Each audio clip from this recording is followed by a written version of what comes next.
نحمده ونصلي على رسوله الكريم أما بعد فأعوذ بالله من الشيطان الرجيم بسم الله الرحمن الرحيم سلام على الياسين إنا كذلك نجزي المحسنين إنه من عبادنا المؤمنين وإن لوطا لمن المرسلين إذ نجيناه وأهله أجمعين عجوزا في الغابرين ثم دمرنا الآخرين وإنكم لتمرون عليهم مصبحين وبالليل أفلا تعقلون صدق اللہ العظیم۔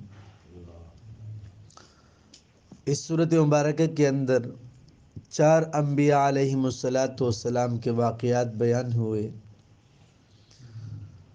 اور پھر حضرت الیاسین علیہ السلام کا تذکرہ ہے۔ سلام علی الیاسین کہ سلام ہو الیاس علیہ السلام پر۔ انا کذالک نجزی المحسنین اور ہم یوں بدلہ دیتے ہیں نیکی کرنے والوں کو۔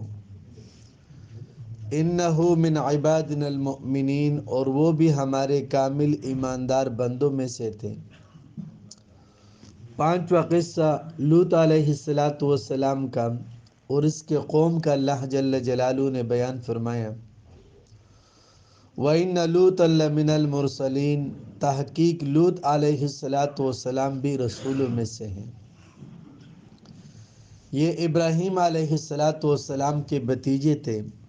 آزر کے 2 بیٹے تھے، ایک کا نام ابراہیم علیہ السلام اور دوسرا کا نام تھا حاران یا فاران، یہ ان کے بیٹے تھے۔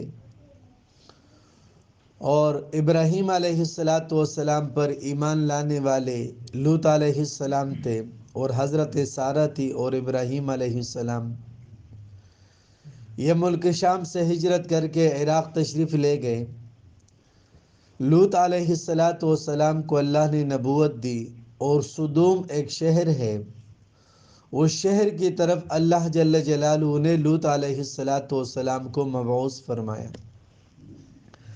یہ لوگ کفر اور شرک کے ساتھ ساتھ بدکاری کے ارتکاب کرنے والے، یعنی مرد سے اپنا خواہش پورا کرتا تھا اور روئی زمین پر اس گناہ کے ارتکاب کرنے والے یہ پہلی قوم تھی۔ مرد سے اپنے خواہش پورا کرنا، اور جب لڑکوں کی داڑھی نکل آئی تو پھر یہ اس کے داڑھی منڈوانے لگے، اور داڑھی منڈوانے کی گناہ کا ارتکاب بھی لوط علیہ السلام کے قوم سے اس کا آغاز ہوا ہے۔ آپ صلی اللہ تعالی علیہ وسلم کے سامنے کچھ مجوسی آئے ایران کے، داڑھی منڈے تھے۔ آپ صلی اللہ تعالی علیہ وسلم نے ان کو دیکھا تو نبی علیہ السلام نے چہرہ پھیر دیا اور فرمایا کہ تم نے کیا شکل بنائے ہیں؟ وہ کہنے لگے کہ ہمیں بادشاہ کا حکم ہے۔ ایران کے لوگ اپنے بادشاہ کو اپنا رب بھی سمجھتے تھے۔ آپ صلی اللہ تعالی علیہ وسلم نے فرمایا کہ مجھے میرے رب نے داڑھی کو بڑھانے کا اور مونچھوں کو کٹوانے کا حکم دیا ہے۔ تو اس گناہ کے اندر یہ قوم مبتلا۔ لوط علیہ السلام نے قوم کو دعوت دی، لیکن قوم کے لوگوں نے لوط علیہ السلام کی دعوت کو قبول نہیں کیا۔ لوط علیہ السلام کا اسی قوم میں رشتہ ہوا، اور اس شریعت کے اندر بھی کافر عورت سے نکاح کرنا جائز تھا، اور ابتدائی اسلام کے اندر بھی مکہ مکرمہ کے 13 سالہ اور ہجرت کے بعد تیسرے ہجرے تک اسلام کے اندر بھی کافر عورتوں سے نکاح جائز، لیکن ہجرت کے تیسرے سال پھر سورۃ بقرہ کی آیت نازل ہوئی، وَلَا تُنْكِحُوا الْمُشْرِكَاتِ کہ مشرک عورتوں سے نکاح مت کرو، اور اللہ نے نکاح حرام کر دیا۔ تو بیوی کا نام واہلہ، وہ لوط علیہ السلام پر ایمان نہیں لائی۔ اذ نجیناہ جب ہم نے نجات دیا لوط علیہ السلام کو، وَأَهْلَهُ اور لوط علیہ السلام کے گھر والوں کو، اجمعین سب کو، إِلَّا عَجُوزًا مگر ایک بوڑھی جو لوط علیہ السلام کی بیوی تھی فی الغابرین، وہ پیچھے رہنے والوں میں تھی۔ فرشتے آئے بڑے خوبصورت نوجوانوں کی صورت میں۔ لوط علیہ السلام نے جب دیکھا تو بڑے پریشان ہو گئے۔ قوم کی عادت کا پتہ تھا کہ بڑے خوبصورت لڑکے ہیں یہ، اور قوم ان کے عزت پر حملہ کریں گے، تو بڑے پریشان ہوئے۔ اور قوم کو پتہ چلا تو انہوں نے لوط علیہ السلام کے گھر کا محاصرہ کیا کہ ان لڑکوں کو ہمارے حوالے کرے۔ لوط علیہ السلام نے فرمایا کہ یہ میری بیٹیاں ہیں، ان سے نکاح کر لو، یا جو تمہارے گھروں میں بیویاں ہیں یہ میری روحانی بیٹیاں ہیں، ان سے نکاح کر کے اپنے خواہش کو پورا کر لو۔ تو وہ کہنے لگے کہ اے لوط علیہ السلام، آپ کو پتہ ہے جو ہم چاہتے ہیں، آپ کی بیٹیوں سے ہمیں کیا واسطہ، ان کو ہمارے حوالے کر دے۔ حضرت لوط علیہ السلام نے افسوس کا اظہار کیا۔ فرشتوں نے تسلی دی اور لوط علیہ السلام سے فرمایا کہ آپ پریشان نہ ہو، ہم فرشتے ہیں اور اس قوم کی ہلاکت کے لیے آئے ہیں۔ 4 قسم کے عذاب کو اللہ جل جلالہ نے لوط علیہ السلام کے قوم پر مسلط کیا، اور بے حیائی پر جو اللہ نے اس قوم کو سزا دی ہے، آج تک باقی کسی قوم کو اللہ نے نہیں دی۔ ایک تو فرشتے نے پر مارا اور سب کے سب اندھے ہو گئے، اور دوسرے عذاب یہ کہ اللہ جل جلالہ نے آسمان سے پتھروں کی بارش برسا دی۔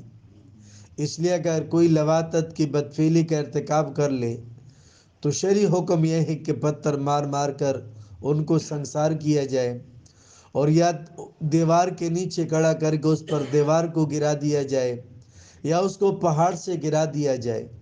کہ ایک لوط علیہ السلام کے قوم پر اللہ نے پتھر برسائے، اور جبرائیل علیہ السلام نے اس بستی کو اپنے پر سے اٹھایا اور الٹ دیا، اوپر کا حصہ نیچے اور نیچے کا حصہ اوپر، اور اسی طرح جبرائیل علیہ السلام نے چیخ نکالی اور سب کے کلیجے پھٹ گئے۔ تو اللہ فرما رہے کہ ہم نے لوط علیہ السلام کو اور ان کے گھر والوں کو نجات دی، مگر لوط علیہ السلام کی بیوی پیچھے رہنے والوں میں تھی۔ وہ لوط علیہ السلام پر ایمان نہیں لائی تھی، اور کفر پر وہ مری اور عذاب کے اندر وہ بھی مبتلا ہوئی۔ آج بھی اس علاقے کے اندر جو پانی کا جھیل ہے، ایسے زہریلا پانی ہے کہ آج بھی اس کے اندر کوئی پانی کے حیوانات میں سے کوئی حیوان بھی زندہ نہیں رہ سکتا۔ یہ 4 قسم کے عذاب اللہ نے لوط علیہ السلام کے قوم پر مسلط کیا تھا۔ آج روشن خیالی کے نام سے اس فعل بد کو قانونی تحفظ فراہم کیا جا رہا ہے۔ باقاعدہ یورپ کے اندر، امریکہ میں، انگلینڈ میں اور فرانس کے اندر قانون بنا ہے مرد کا مرد سے شادی کرنے کے بارے میں۔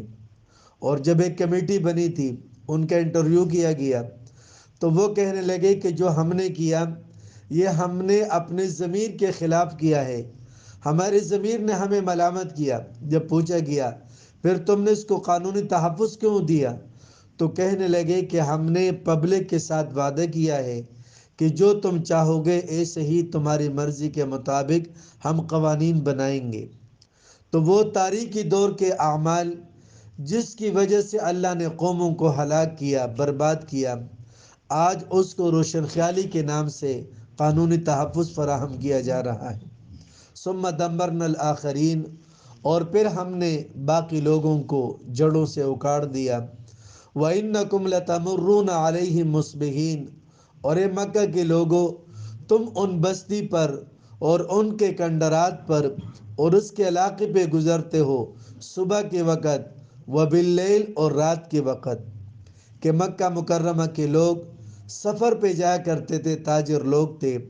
لِإِيلَافِ قُرَيْشٍ إِيلَافِهِمْ رِحْلَةَ الشِّتَاءِ وَالصَّيْفِ، گرمیوں کے اندر ملک شام کی طرف اور سردیوں میں یمن، اور لوط علیہ السلام کے قوم کی بستیوں سے یہ لوگ گزرتے تھے۔ تو اللہ جل جلالہ فرما رہے کہ تم صبح کے وقت بھی تمہارے قافلے وہاں سے گزرتے ہیں، رات کے وقت بھی تمہارے قافلے وہاں سے گزرتے ہیں۔ افلا تعقلون، کیا تم سمجھتے نہیں ہو کہ جن گناہوں کی وجہ سے اللہ جل جلالہ نے اس قوم کا خاتمہ کیا۔ آج بھی اللہ جل جلالہ قادر ہے کہ گناہوں کی وجہ سے تمہارا خاتمہ کر دے۔ اللہم لک الحمد کما انت اہلہ فصل علی محمد کما انت اہلہ وافعل بنا ما انت اہلہ فانک انت اہل التقوی واہل المغفرہ۔ الہ العالمین ہماری اور پوری امت مسلمہ کی صغیرہ اور کبیرہ گناہوں کو معاف فرما۔ الہ العالمین تمام امت مسلمہ کے اجتماعی اور انفرادی پریشانیوں کو دور فرما۔ یا اللہ تمام بیماروں کو صحت کاملہ عاجلہ مستمرہ نصیب فرما۔ الہ العالمین جتنے مسلمان ایمان کی حالت میں جا چکے ہیں، حاجی یوسف صاحب کی اہلیہ مرحومہ، حاضرین اور سامعین میں سے جن کے عزیر و قارب والدین وفات پا چکے ہیں، یا اللہ سب کی بخشش فرما، مغفرت فرما، درجات کو بلند فرما۔ الہ العالمین ہم سب کو ایمان اور اعمال والی زندگی اپنانے کی توفیق نصیب فرما۔ ایمان اور اعمال والی زندگی پر لانے کے محنت کے لیے ہمیں قبول فرما، ہمارے آنے والے نسلوں کو قبول فرما۔ قرآن اور سنت کی نور سے ہمارے سینوں کو منور فرما۔ اس وقت سے لے کر دخول جنت تک یا اللہ تمام کے تمام مراحل ہم سب کے لیے آسان فرما۔ وصلی اللہ تعالی علی خیر خلقہ محمد وآلہ وصحبہ اجمعین برحمتک یا ارحم الراحمین۔